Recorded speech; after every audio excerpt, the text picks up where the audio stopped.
Welcome to From the Eyes of Wisdom, where we pair an experienced elder from Christa Senior Living with a passionate King's High School student ready to launch into the world. Here's Sherry Lynn. So grateful to have in the studio with me, Dick is here. Hello, Dick. Hello. And Sean is here. Hello. Hello. All right, so we're going to start with you, Sean. All right. You are a senior, correct? Yeah, that's correct. Do you know, I don't remember seeing in your pre-interview, do you know what college you're going to yet?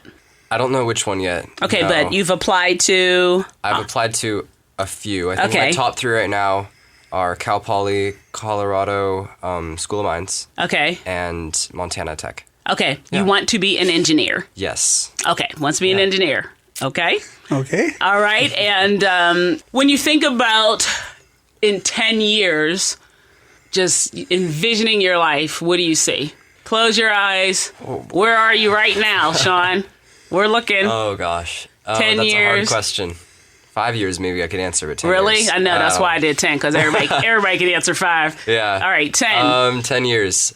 Well... Have you gained any weight? I mean, hopefully you see yourself? not. No? Hopefully I You're keep looking at working yourself? out. Okay. Yeah, You looking pretty good in 10 years? Hopefully. Okay. Hopefully. You never know. So... No, close your eyes. I want you seeing it. Sorry. Well, hopefully I've got a good, decent job that pays well. Okay. Hopefully I'm staying on the more fit side. Okay. Maybe still running. Sure. Okay. Still running. Do cross country, right? I do cross country. Okay. Got it. I mean, I want to work at some big company or that does robotic engineering. Okay. So Apple, Microsoft, one of those. Okay. Boeing maybe. Okay. I mean, who's that standing next to you? I see there. Oh, that's a good question. What's her name? Well, no one in particular comes to mind right now, but I mean, hopefully there'll be someone, you know? All right. Yeah. Okay. So. Can I open my eyes now? Oh, yes, you can open your eyes now. So marriage, children, is that Yes. something that you think about? Is that something that you want? How high is that on the priority list for you? No right or wrong answers. Yeah, I'd say it's a pretty high priority. Okay. I want to someday get married and have children. Okay. Start a life. Do you see that? Do you see yourself doing that younger or a little bit later in life? I haven't really thought about that much. Okay. It's mainly just like, well, I want to wait till at least a couple years after I graduate college. Okay. So I think some, when I do these interviews with young men, Dick, I think some of them want to wait until they are feel financially stable. That is something that I want to do. Okay. Yes. To feel financially stable to take care of a family. So let's talk about your life, Dick, when you graduated high school. Then what did you do? Where'd you go from there? When I graduated from high school, that was 1950. Okay. I have always been an asthma sufferer. Okay. My parents, especially my mom, felt that I would not have much success in any jobs or any career that involved extensive manual labor. Okay. So they somehow, I still don't know the answer to this, they somehow came up with the money to enroll me in a business college. Wow. Okay. It was a college in New Albany, Indiana. Okay. We lived outside of that town. Okay. And so that I spent 8 months studying accounting. Ah, okay. Nice. And from there, I was hired by a wholesale furniture company in Louisville, Kentucky, in their bookkeeping department. Okay. And I had only been there a few months. And somehow I came in contact with a man who was the agent for international correspondence schools. Okay. And he met with me and encouraged me to enroll in correspondence classes to further my accounting experience. Oh, okay. That had only taken place for a few months when I found out that he was the department head of the accounting department of Standard Oil of Kentucky. And correspondence school would be what we would almost know as like an online school at this point. That's right. Right. Okay. Except it wasn't online. Right. in those Exactly. days. Exactly. Right. And shortly he offered me a job. And where I had first been employed, my salary was $128 a month. Okay. He offered me a job at $230 a month. Okay. I thought, wow, this is really something. That's a come up, yeah. But I had been taught integrity and honesty was an important part of life. Right. So I went to my boss and I told him that I had an offer, but that if he could see fit to give me some kind of a raise, I would stay there. I was very surprised at his response. Huh. His response was, "You're not even worth what we're paying you now." Wow. So, I don't think I was... Not what I was expecting. So I ended up going to work for Standard Oil of Kentucky. Well, yeah.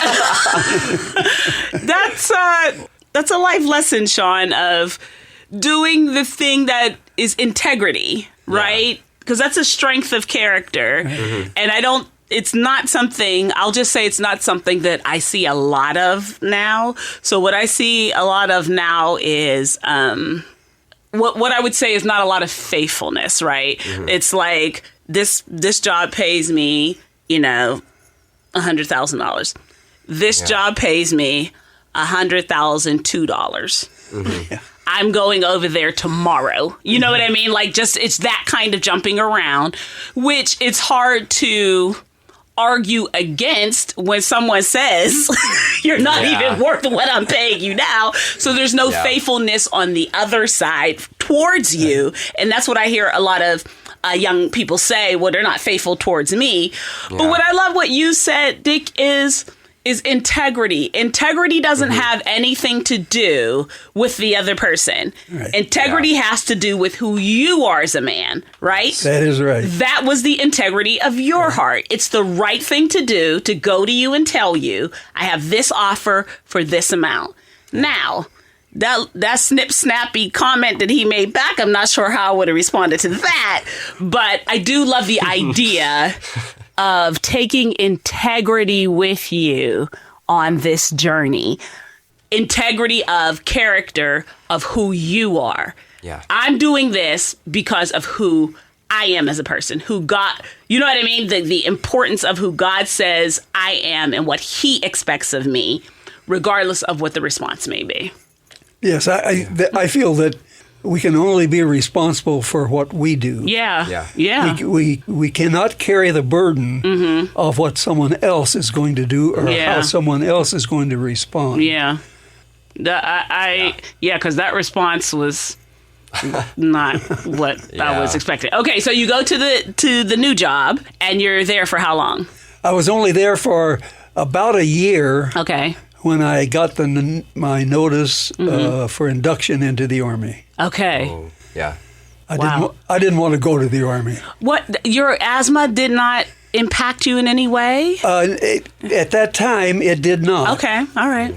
So here was one of the decisions that I made that I can only give God the credit for, because it doesn't make any logical sense. Okay. I didn't want to go into the Army. This was time of the Korean War. Okay. Yeah. I didn't particularly want to go into the Army. Right. So I went down to the Navy recruiting station and joined the Navy. Okay. Now, the illogical part of that was that I would have only gone for the Army for 2 years. Signing up for the Navy, I had to sign up for 4 years. What? So what? That doesn't make a lot of sense. There's not much logic there. Right. But to me, it's one of the steps that I have seen in my life of the Lord working in. Were you a believer at that time? When you made that decision? I was an amateur believer. An amateur.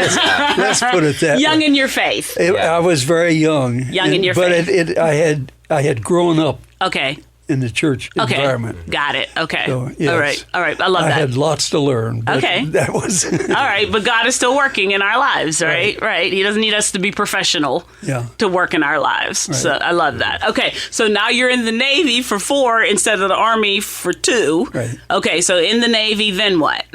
Where'd you go? Did they station you somewhere?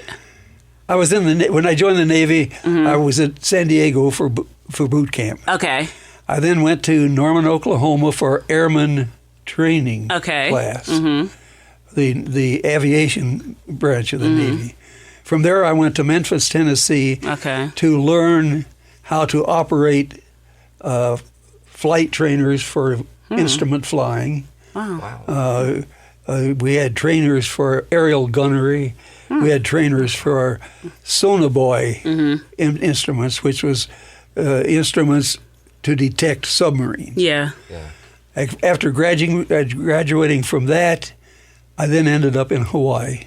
Okay. Wow. I mean, listen, that kind of work. It's not a bad place to end up in. The steps are very clear steps of a good man are ordered by the Lord, right? That's what the Bible says, that God orders our steps. While I was in Hawaii, there was also a young lady teaching school in Longview, Washington. Okay. That I had never known. Okay. Through a weird set of circumstances, she and one of her, she had graduated from Western Washington. She and one of her classmates was also teaching school. And in that day, teachers had to have the 5th year of college to get a permanent teaching certificate in the state of Washington. Okay. Yeah. They had to go the first summer after their first year of teaching. They went to the University of Washington for a summer school. The next year, they decided, let's go someplace else. And they talked about going to Mexico. They talked about going to Hawaii. And they ended up going to Hawaii. Okay. They were at a bon voyage party with some other of the teachers in the area in Longview, when one of them said, I have a relative who just went to Hawaii. That wife will be teaching at the U of H, and the husband will be teaching at Barbers Point Elementary School. Why don't I contact them and have you young ladies, they will meet you at the airport. It just so happened that couple was attending the church in Hawaii that I was attending in Hawaii. They didn't have a car. I had a car. Okay, so you were the ride. So they said, why don't you go out to the airport? Get a couple, there was 3 of these young ladies. Why don't you get a couple of your Navy buddies and go out and meet these 3 young ladies at the airport? Wow. That was the meeting of what turned out to be my wife, and one of my mates that I went that night also picked one of them. His wife, really? That's funny. Wow. And we have been married now for, it'll be 69 years in just a short time. 60, yeah, just a couple years. And when I look back at all of the steps that put me in that place, and all of the steps that put Ann in that place, I can only attribute that to God acting in both of our lives. Yeah. What do you think about that, Sean? Those steps. That is crazy. Yeah. Yeah. I like for a lot of the people that I've been interviewing have that kind of story, right? And I like for young people to hear that story, because at this stage, unfortunately, there's so much pressure on you to you have to have every single step of your life planned out. Like, you mean, even the stupid interviewer asked you where you are in 10 years. Like every single thing has to be thought out, but there has to be some space and some wiggle room or something for God to plan steps. Yeah. You know what I mean? You can, I'm not saying don't plan things. What I'm saying is, look at what, you didn't plan to go in the Navy. God did that. He didn't plan Hawaii, because a lot of the things you saw, a lot of places you went, you wouldn't have done that without the Navy, right? You probably wouldn't have done it with the Army. And even the choice of going to the Navy. When I graduated from this school in Memphis, the billets, or the jobs, there was a list of jobs. We had 13 in the class. There was 13 jobs assigned. And you got the highest rating student in the class got first choice and second. I was about in the middle. Okay. Okay. And when it came to me, there was positions in Pensacola, Florida. Mm-hmm. There was pensions in Corpus Christi, Texas, both of which would have been within range of me going home on furlough Right. Yeah. all the time during that 3 years. Did I pick one of those? No, I picked Hawaii. I'd never been to Hawaii. Never even heard of it hardly. But God planning the steps, Yeah. God being on, this is another thing that came up in one of the interviews, is a journey that you're on with God, that he wants to be on this journey with you, this kind of, this experience of life, that you trust him to hold his hand and him to hold your hand, and you walk it out, and that he's not obligated to tell you, all right, we're going to Hawaii. Like, he's not obligated to do that. He's just asking you to hold his hand. And I think that in the times where you feel uncertain, Sean, if you can remember these kinds of stories where God has done something and someone can look back over the years and say, wow, that was God's steps. You know what I mean? Yeah. I think that will do you well whenever there may be anxiety. Do you feel like you are an anxious person, or do you have anxiety? That sigh. Yeah, that was a big sigh right there. Go ahead. I mean, it depends on the day. Okay. I'm not going to lie. There are some days where maybe I had like some hard classes, or I've got a test coming up or something like that, where I can get really bad anxiety. Mm-hmm. But, I mean, oftentimes when I don't have a lot on my plate, I'm not usually too anxious. Okay. So how about the future? Are you anxious about the future? Sometimes, yeah. There'll be times where I will just like randomly think of something, and I'll suddenly get super stressed about something that's way off in the future. So just kind of stuff like that. I'm like, what if this happens when, like, what if I can't get a job right out of college, and then I end up getting in debt and I can't afford housing, stuff like that. And so, I do tend to get pretty anxious about the future. I think that's normal. Dick, what would you say about that? Having lived through all you have lived through, if someone says, I get anxious about the future, a young person says that, you've lived through a lot, what would you say? Well, I think that what I feel is important is that to recognize that we live in a very hectic, high-speed time. Yeah. And we're almost forced to do more doing than we are thinking. And I really liked what Sean said about his future. I think having a plan is critical. But having said that, I think that you go ahead and take all of the steps that you know. Yeah.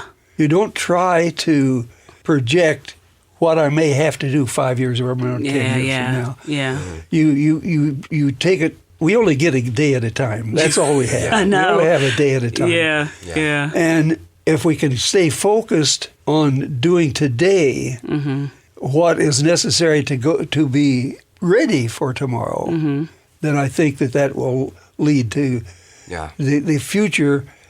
The future is always in God's hands. It is. So we need to do more thinking than doing. Sure, we have to accomplish all of these things. But think how that's going to be accomplished. I would love to know, Dick. Sean's going to go to college freshman year. There's going to be a few cute girls there or whatever. That, you know what I mean? Okay. And so what should he look for? What's wife material, Dick? How old were you when you got married, if I may ask? 23. 23. That's pretty young. Yeah. Okay. Did you feel like I am prepared now to be a provider, a husband, a father, all of those things? Did you feel fully prepared when you got married? Or you were just like, nope, we're getting married and we'll figure it out as we go? I doubt very seriously if I gave a lot of thought to those kinds of things. You don't remember sitting down and thinking through that? That's very honest. I appreciate that. Let me back up just a little bit. Okay. Dating, by the way, by the time I graduated from high school, I'd never had a date. Okay. I'd never had a date. Okay. It's got to be me too. Yeah. Okay. All right. But by the time I was working with Standard Oil and so on, I began to have dates. But it was never just for the pleasure and fun. Right. I was always looking at this young lady. Is this the one? Okay. Is this the one? Yeah. Yeah. And I respect that. in many of my datings was very short-lived. Okay. I would soon decide. You got a real quick no. I would soon decide this one's just not the one. Oh, okay. Yeah. And then let me ask you this, Dick. Were you like, okay, this isn't the one. Okay, thank you very much. God bless you. Yeah. Made a little wash between me and me. Maybe not quite that formal. No, okay.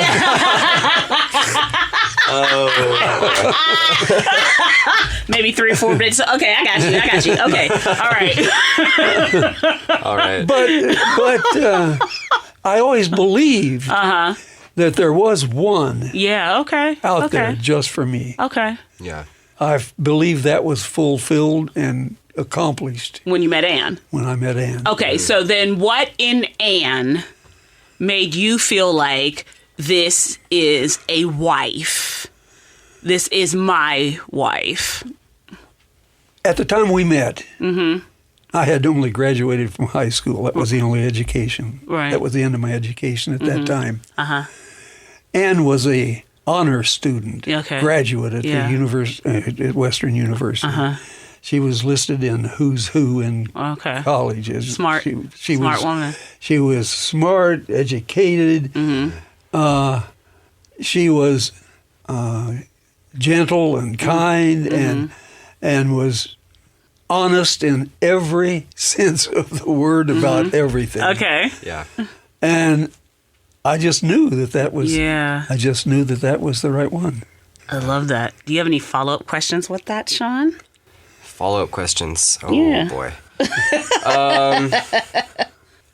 I mean, I guess something I was wondering. I mean, it was kind of asked earlier, but when you first got married, I mean, specifically around like being able to provide, was that something that you like felt confident in being able to do when you first got married?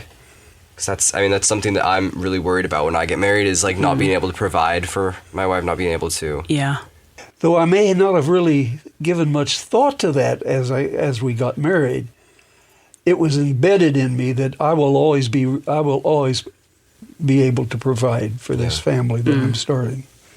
And when I got on the Navy course, then I went to college and didn't have any job for 2 years, and then we moved to Seattle, and I finished at the University of Washington. I worked as a carpenter. I'd never been a carpenter before, but I started with a construction company as a laborer and worked up to be the foreman on a carpentry crew. Wow. In the 2 years that I worked there. Wow. Wow. It wasn't going to be my career. I was an accountant. Yeah. But I never really worried about being able to support my family. And You Yeah. made a way. I guess that builds into the trust that I had in the Lord that if I followed Him, He would take care of me. Yeah. Yeah. What is, to you, Sean, what is a successful man? And I am going to give you a minute because I think there's going to be an answer that's going to come to you that you think I'm going to want to hear. Oh, okay. And so think about that. Then there's going to be another answer. And that could actually be your answer, or that could be, I just want you to think about it because I'm not looking for any specific answer. Got it. I want you to really, I want to know what you think, or when you would look at a man or talk to a man, he's successful. Okay. I feel like a successful man, I mean, the very first thing that comes to mind for me is it's someone who's able to, like, I guess, provide, and also someone who follows God, is able to stay with his faith, while also providing for his family, and create, like, I mean, I guess something that comes to mind is a stable income. I guess that's pretty basic for me. Okay. But it's just, I mean, it's someone who is doing something that he loves in life and also helping others within his life. Okay. That's what a successful man is to me. Okay.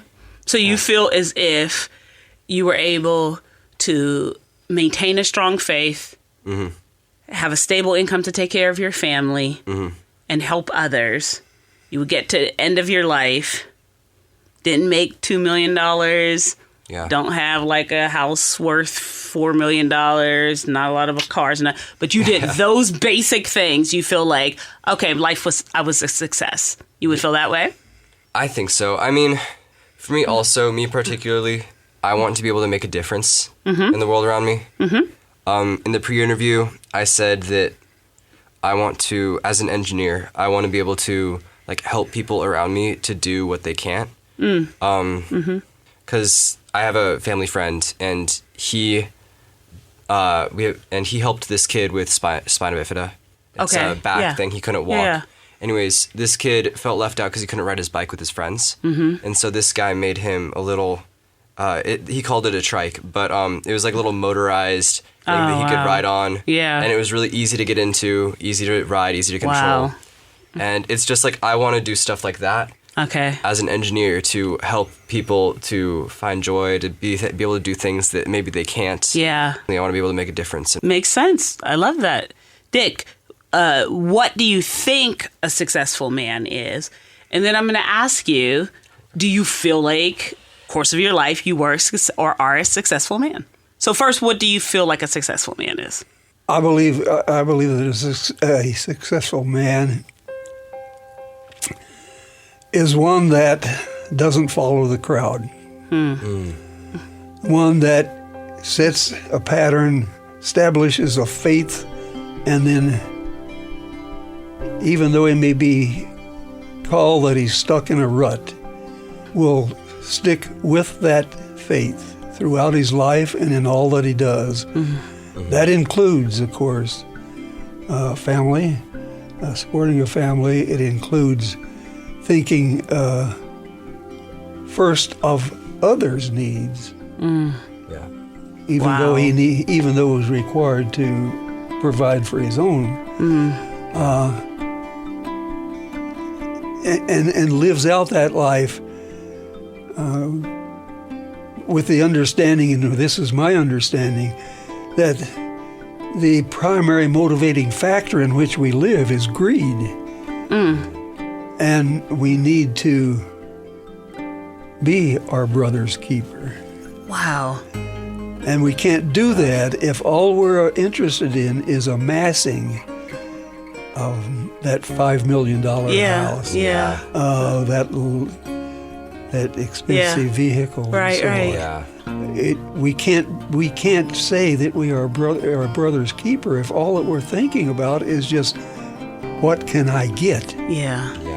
It's what can we give? Yes. And I think that's the key of being a successful man. That's good. That's deep. Yeah, it is. Yeah, that's really good.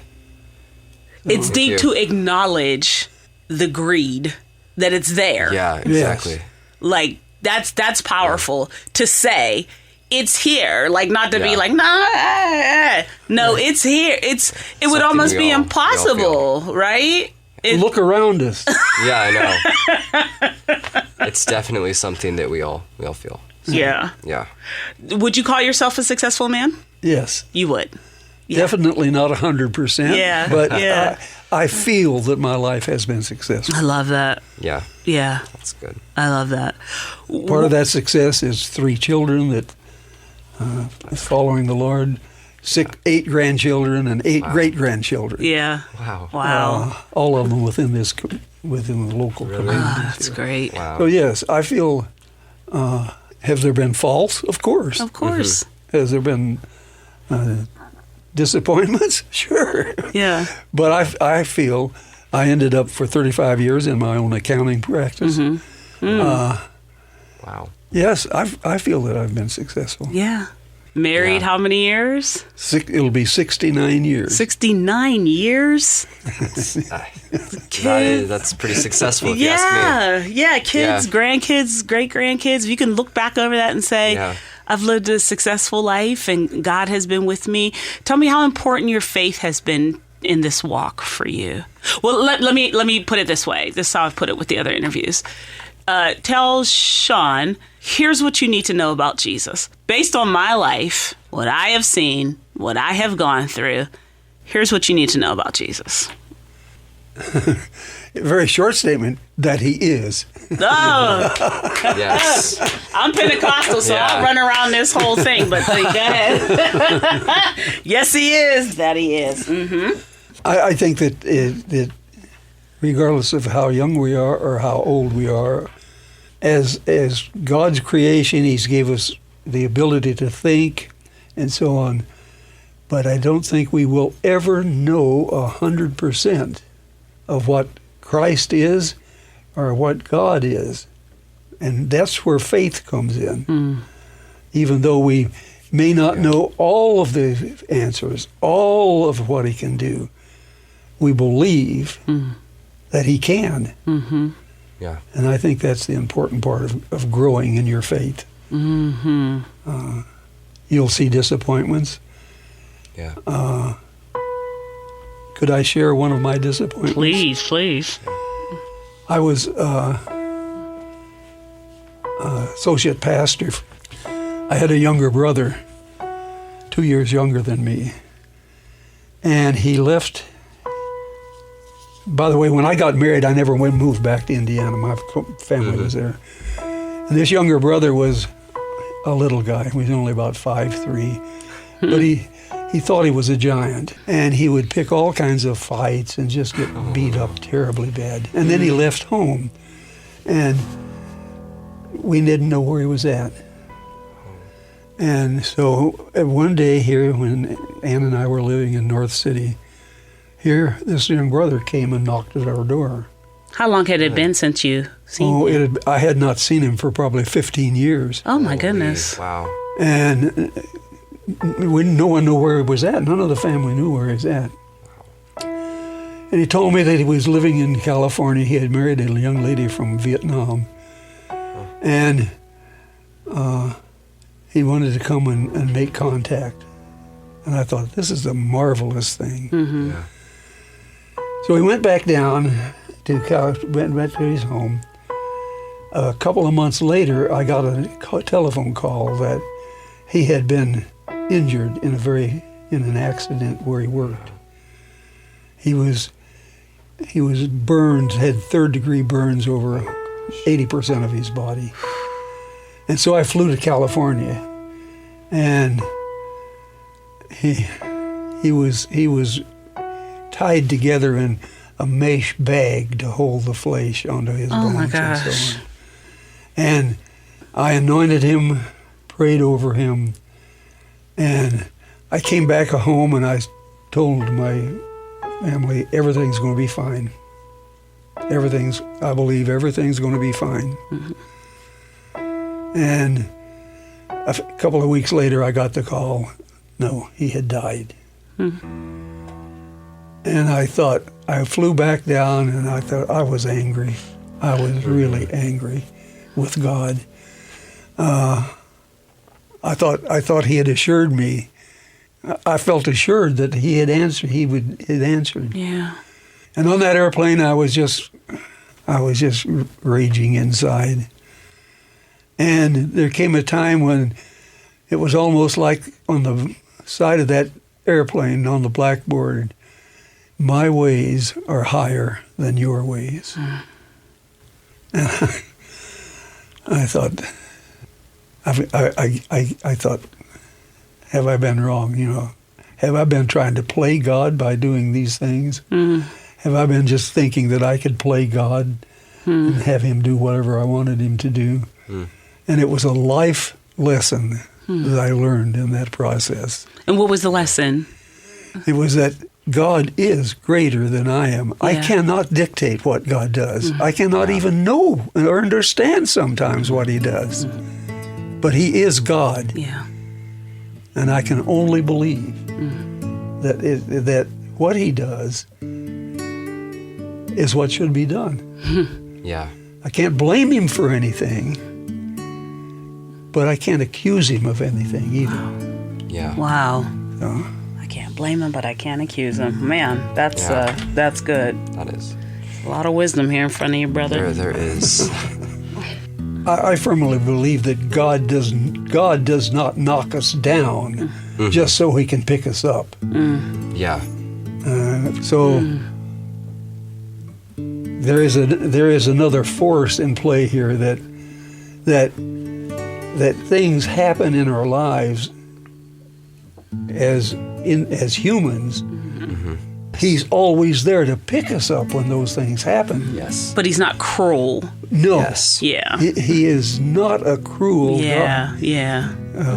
Look at how many times love is mentioned in the scripture. Right. So, like I say, regardless of our age, we keep learning. I love that. Yeah.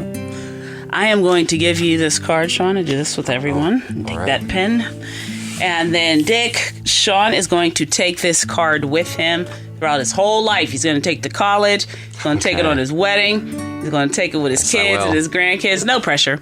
And it's going to be this one. He's going to put it in a safety deposit box. He's going to leave it to his grandkids. It's going to be one word of wisdom. If you had one thing you could tell him, one nugget of wisdom that he's going to need.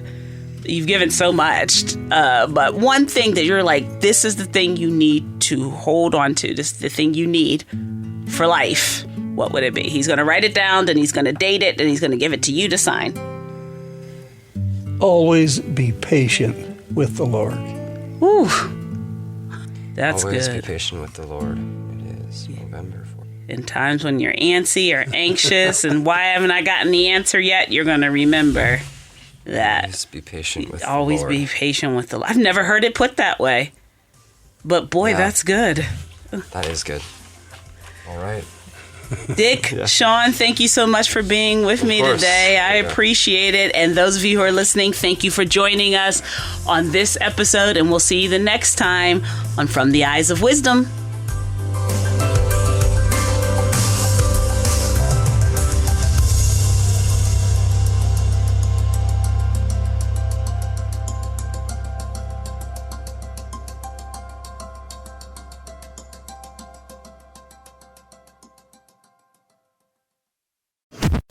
Thanks for listening.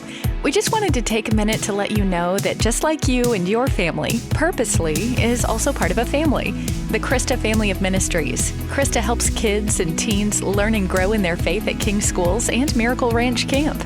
And Krista shares Jesus with people in the poorest, most remote places through World Concern. Krista Senior Living is a community of love and care, and Krista Media is a place of hope on the radio.